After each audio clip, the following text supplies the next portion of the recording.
Kung ikaw ay isang magulang na pagod na, para sa iyo ang video na ito. Huminga ka muna at hayaan mong boses ko muna ang umalalay sa iyo ngayon. Ang pagiging magulang ay hindi madaling trabaho. Walang sahod, walang day off. Minsan, kahit thank you ay bihirang marinig, pero araw-araw bumabangon ka pa rin. Kahit puyat, kahit may sakit, kahit wala ka ng lakas. Para lang sa mga mahal mo sa buhay.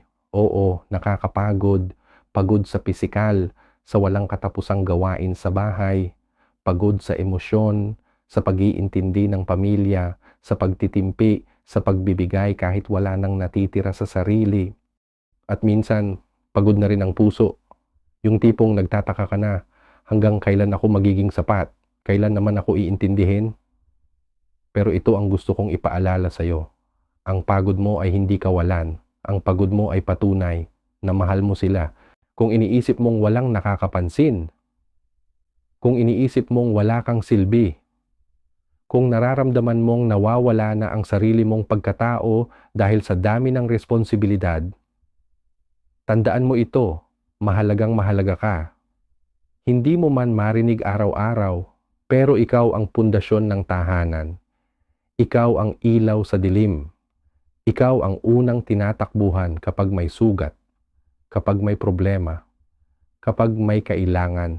At balang araw, yung mga sakripisyo mong akala mo'y walang halaga, babalik sa'yo. Sa ngiti ng anak mo, sa yakap ng asawa mo, sa tagumpay ng pamilyang pinalaki mo ng may buong pagmamahal. Hindi mo man makita ngayon, pero may ginagawa kang napakalaking bagay. Pwede kang mapagod. Hindi mo kailangang maging perpekto araw-araw. Hindi mo kailangang dalhin ang buong mundo mag-isa.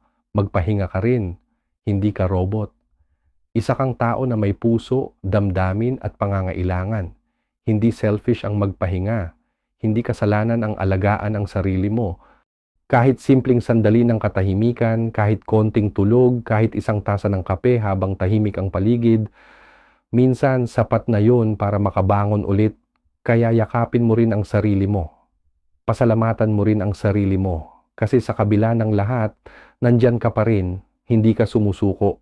Para sa lahat ng magulang na pagod na, saludo ako sa iyo, hindi ka nag-iisa, at sana sa bawat pagkakataon na naiisip mong suko ka na, maalala mong may mga tulad ko na naniniwalang malakas ka. Hindi dahil hindi ka umiiyak, kundi dahil sa kabila ng pag-iyak, lumalaban ka pa rin. Sa bawat pagod, may dahilan. Sa bawat sakripisyo, may bunga. At sa bawat araw na ikaw ay patuloy na nagbibigay, mas lalong lumalalim ang pagmamahal mo na siyang bumubuo sa pamilyang ikaw mismo ang humubog. Magpahinga ka. Pero huwag kang susuko dahil ang ginagawa mo ay hindi lang basta trabaho.